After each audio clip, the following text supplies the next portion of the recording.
decía Fernando, adaptógena, el proyecto tiene, la terapia tiene 3 pilares, 3 herramientas que podemos utilizar en un mismo paciente simultáneamente, o bien priorizar aquella que le va a venir mejor al paciente. Entonces, los 3 pilares que tenemos son la respiración diafragmática consciente, el tema de la estimulación interhemisférica y los adhesivos de psilocibina.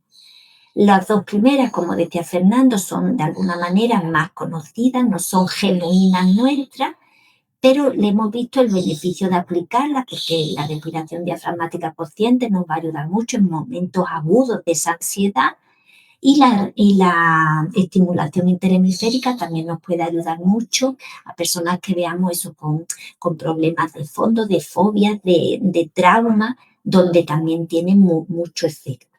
Y apoyando también a, como decimos, la parte más genuina o más propia del proyecto, que es los adhesivos de adaptógeno. Entonces, por eso me quiero centrar, una vez que he hecho esta introducción, para un poco recolocar o situarnos, pues en lo que es el adhesivo de adaptógeno. Yo diría que hay dos cosas, 2 palabras fundamentales, que es frecuencia y psilocibina. Si os queda claro que adaptógena es frecuencia y psilocibina, los adhesivos, ¿no? Ya con eso me doy por satisfecha, en el sentido de transmito un poquito lo que quiero explicaros, ¿no? ¿Qué quiere decir frecuencia o que trabajamos con frecuencia? Pues no estamos dando sustancias, estamos empleando a nivel energético las propiedades de la psilocibina. Esto está descrito ya en muchas terapias, en la aromaterapia, en los cuencos tibetanos, en la propia restauración bioenergética. Es decir, hay mucha, la homeopatía también está basada en una medicina energética, vibracional. Por eso tanto dice que no la podemos demostrar, no, porque son vibraciones, son energías, son sustancias que no son medibles. Pues eso pasa con lo que estamos nosotros haciendo. Estamos trabajando con los cristales de sílice van impregnados en esa frecuencia de psilocibina. ¿Qué nos permite esto? Pues nos permite utilizar las propiedades beneficiosas de la sustancia sin ingerirla, sin efectos secundarios y en este caso encima sin los problemas legales que a día de hoy no está todavía resuelto. Van buen Eso camino y hay... Eso te iba a preguntar, porque Sí, creo que en Madrid y en Barcelona hay ya sí, hospitales que están sí. ya haciendo estudios. Hay un grupo muy fuerte en España que está liderado por Antón Gómez Escolar, que es un farmacólogo joven con mucha potencia, muy bien situado, porque está trabajando a nivel de Europa, o sea, está muy relacionado y tiene mucha potencia. Entonces, este grupo que tiene se llama Drogopedia, están basados sobre todo en Barcelona, ya tienen estudios, ensayos clínicos en España, en distintos hospitales, trabajando fundamentalmente la psilocibina en depresiones resistentes a tratamiento. Y eso lo están llevando a cabo, totalmente legalizado, con idea también de apoyar toda la legalización que quieren hacer de este tipo de sustancias o de drogas. Es muy interesante el camino que van recorriendo, y a todos los psicólogos, psiquiatras que estén ahora o que me estén escuchando o que tengan interés, la verdad que es un campo muy bonito. A ver, Nosotros, perdóname que te corte. sí, Por darle un poco color a esto. Fijaros que en uno de los vídeos que hemos hecho como promoción de esto, he querido recopilar una noticia del país. O sea, no estamos hablando de una cosa oscura y desconocida. Estamos hablando de algo que cada vez se está poniendo de moda más. Porque yo, para mí, cuando Adela me lo propuso, era totalmente desconocido y yo no tenía ni idea de nada de esto.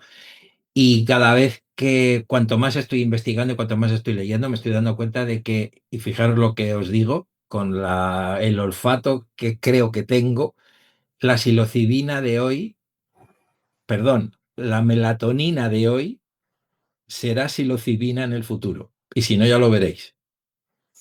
Se tiene que dar el paso.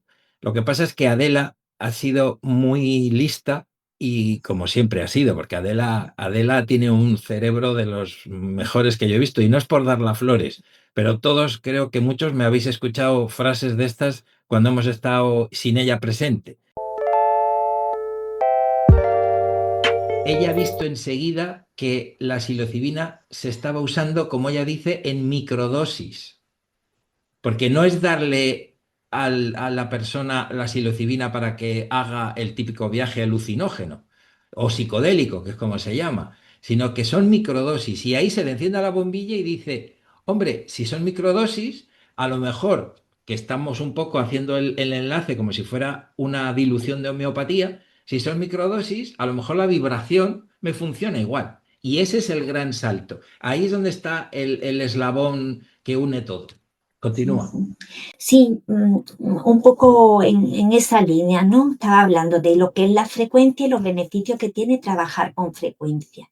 Y la psilocibina. ¿Qué es la psilocibina? Poner un poquito al día, vamos, explicar fundamentalmente aquí es donde me quiero centrar, ¿no? La psilocibina es un componente que existe en más de 200 especies de hongos que cuando la ingerimos se transforma en psilocina, que es la sustancia activa. Se conoce, o sea, hay datos de que, por ejemplo, en pinturas rupestres, en el Sahara y en Europa, de que ya hace más de entre 6.000 y 9.000 años se usaban drogas a nivel, vamos, setas, a nivel ritual y terapéutico. Entonces, esto está ya descrito. Luego, más recientemente, en India y en culturas precolombinas, que son las que más fuerza han tenido o por las que no han llegado, que se empleaban las setas con este tipo de funciones. En el siglo XVI, un monje México, el fray Bernardino de Sahagún, documenta el uso de esta sustancia en los rituales mexicanos. Y ya es en 1957 hay un banquero estadounidense, Gordon Wasson, que es el primero que escribe en el Life, en la revista Life, un viaje psicodélico. Esta era una persona muy aficionada a los hongos, iba de viaje con su mujer a distintas tribus, a distintas poblaciones, y en México tiene contacto con una chamana y ahí prueba la psilocibina. Y al probar la psilocibina y el efecto que tiene, lo publica en la revista. No solamente queda ahí, sino que contacta con científicos amigos que eran europeos, gente que habla de hongos, de tal, y entonces contacta con Albert Hoffman, que es el que también estaba en el tema del LSD, y este señor científico suizo es el que aísla el componente de la psilocibina e incluso llega a producirla en el laboratorio. Se llegó, en 1960 estoy hablando, se llegó a producir la psilocibina y a comercializar por el Laboratorio Santo. Y en ese momento se hicieron un montón de estudios ya en el trastorno de comportamiento, en trastornos obsesivos compulsivos. ¿Qué ocurre? Que en ese momento tenemos en Estados Unidos, entre los años 70, todo el boom de las drogas psicodélicas, toda la lucha que hay en este campo, y el presidente Nixon ilegaliza todas las drogas, incluyendo la psilocibina, y las quita todas de medio. A pesar de los estudios que había, de los beneficios y eso, todo queda ilegalizado. Aún así, quedaron restos y residuos de gente investigando, gracias a los cuales hace unos 30 años vuelve a haber un boom y de 30 años para acá hay, como decía Fernando, un desarrollo brutal y un interés muy grande porque se está viendo, por un lado, el aumento de patología de trastorno psiquiátrico, la dificultad de los tratamientos, resistencia de tratamiento, y se está utilizando como un nuevo camino en estos problemas, ¿no? Y está, quiero recordar, en el 2018, la FDA americana lo aprobó a la psilocibina como un tratamiento como eh, Bueno, eh, como algo muy beneficioso para las depresiones resistentes, ¿no? cuéntanos ¿Qué efecto tiene qué la efectos, psilocibina? exacto. ¿Cómo actúa? ¿Por qué nuestro interés? Vamos, la psilocibina es una triptamina, químicamente. Una triptamina es como si fuera una molécula muy parecida o que tiene como precursor el triptófano. El triptófano seguro que os suena porque es justamente el precursor de la serotonina. Quiere decir que la psilocibina tiene mucho parecido a la serotonina. Tanto parecido que cuando se toma se une a los receptores de serotonina 5-HT2A que tenemos en el cerebro. Es decir, se une como si fuera la serotonina. ¿Qué quiere decir esto? Que va a tener en nuestro organismo los mismos efectos que tiene la serotonina como neurotransmisor. ¿Cuáles son los efectos de la serotonina? Recuerdo, alteración, vamos, en el ciclo vigilia-sueño, por eso es tan importante en el insomnio, alteraciones en el estado, vamos, el ritmo, el estado de ánimo, por eso se utiliza tanto en las depresiones, el tema del líbido, en temas de incluso trastornos digestivos, motilidad. La serotonina es un neurotransmisor muy extendido en el organismo y muy relacionado con un tema emocional. ¿Qué hacen sabiendo que la psilocibina tiene un agonista serotoninérgico, es decir, es similar a la serotonina? Los estudios que se hacen de unos años para acá, investigan qué realmente o cómo actúa esa sustancia en el cerebro. Con resonancias magnéticas le dan a una serie de personas la sustancia y hacen una resonancia viendo el riego cerebral o dónde está actuando. Y se ve que la psilocibina tiene fundamentalmente dos acciones. Una que es sobre la conexión neuronal y otra que es la neuroplasticidad. Explico un poquito estos dos términos. Sobre las conexiones cerebrales, ven que cuando una persona ingiere psilocibina, hay entre las conexiones que normalmente tienen las neuronas para mandarse órdenes, se ve que se estimulan una serie de conexiones que no se producían. Y eso es justamente lo que da lugar al efecto alucinógeno, al estado de expansión de conciencia de este tipo de sustancias. Por eso se llama que el viaje, ¿no?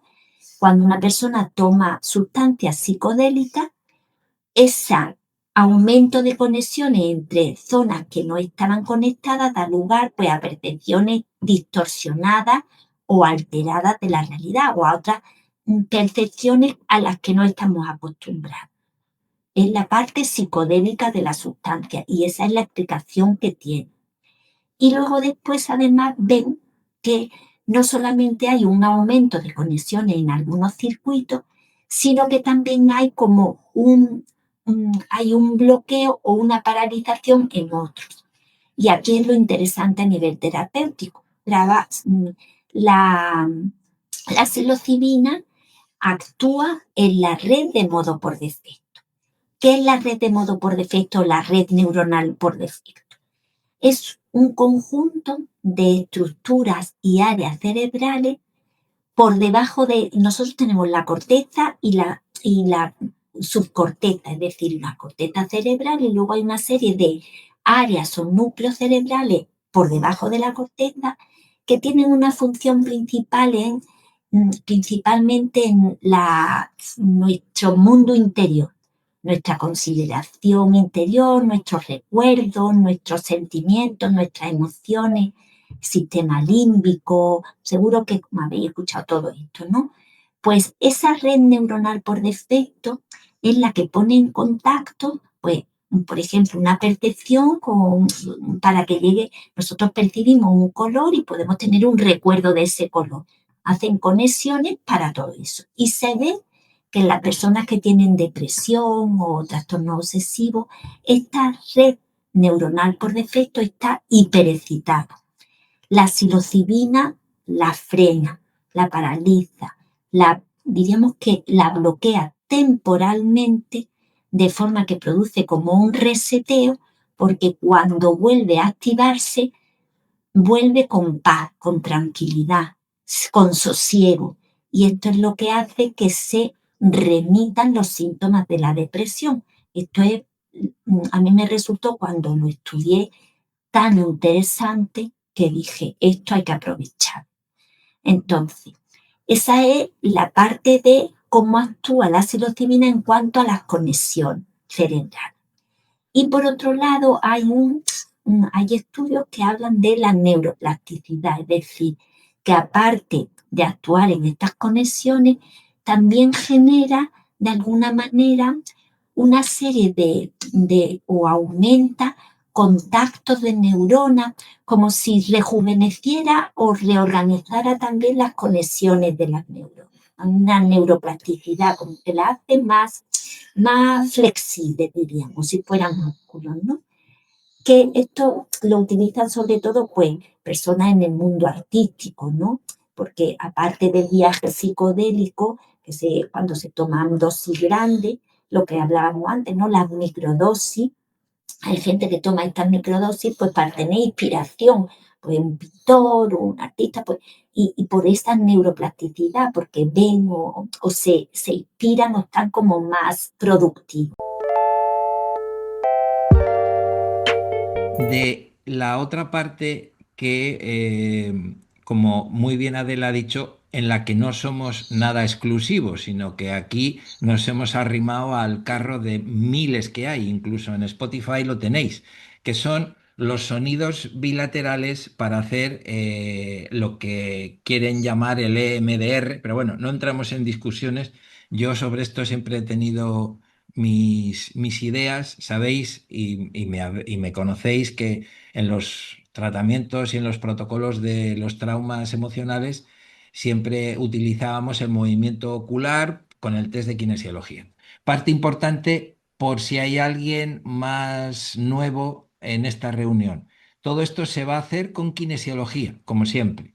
Y uno de los puntos claves de utilización, para mí el que yo he podido comprobar y he visto sería el yin tan, pero tendríamos que ver en cada persona qué punto es el que le va a entrar mejor la frecuencia. Aprovecho también para decir. Sí, eso es lo que Sí, terminaba yo por... entonces, en el tema de la página web, debajo del todo de la web de Adaptógena tenéis para que probéis un estimulador que he hecho con la inteligencia artificial de Google, o sea, es sencillo y simple, pero lo que le he pedido que me hiciera es que me estimule el lado derecho y el lado izquierdo, pero tiene un rango de frecuencias. Entonces va desde los 60 cambios por minuto hasta los 120 cambios por minuto. Ahí lo único que necesitáis son unos auriculares. Os engancháis en el ordenador, en el teléfono o lo que sea, y podéis comprobar también el efecto que os puede hacer esto. La idea, esto os lo cuenta ahora Adela, a ver si nos da tiempo rápidamente, cómo estructuras el protocolo, Adela. Lo que hemos hecho es utilizar los adhesivos de adaptógena, testando si a la persona está en resonancia, es decir, si la persona le va a venir bien, y buscando el punto de acupuntura donde lo podemos aplicar, que son puntos de acupuntura muy relacionados con el sistema que estamos hablando, epífisis, sistema límbico. Entonces, siempre bajo testaje. Para mí, adaptógena es también una fusión de kinesiología, de acupuntura, de homeopatía, de medicina convencional.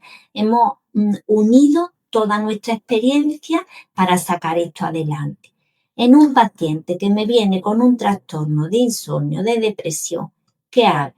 ¿O cómo lo ponemos en marcha esto? Pues valoramos mediante la kinesiología si adaptógena va bien, hace su sesión, tanto tenemos una parte que es recuerdo de cosas positivas para enseñar al cerebro que puede estar bien, es decir, el objetivo es volver a que el cerebro recuerde que puede estar a gusto gracias a la sustancia de psilocibina a la estimulación interhemisférica. En la sesión se hace eso y finalmente también se testa la frecuencia de estimulación interhemisférica con esto que os ha comentado Fernando, de ese enlace que aparece en la página web, para que en casa se ponga tanto el adhesivo como la frecuencia durante el adhesivo durante toda la noche y la frecuencia un ratito antes de dormir. Eso es cómo se lleva a cabo el tratamiento en sí.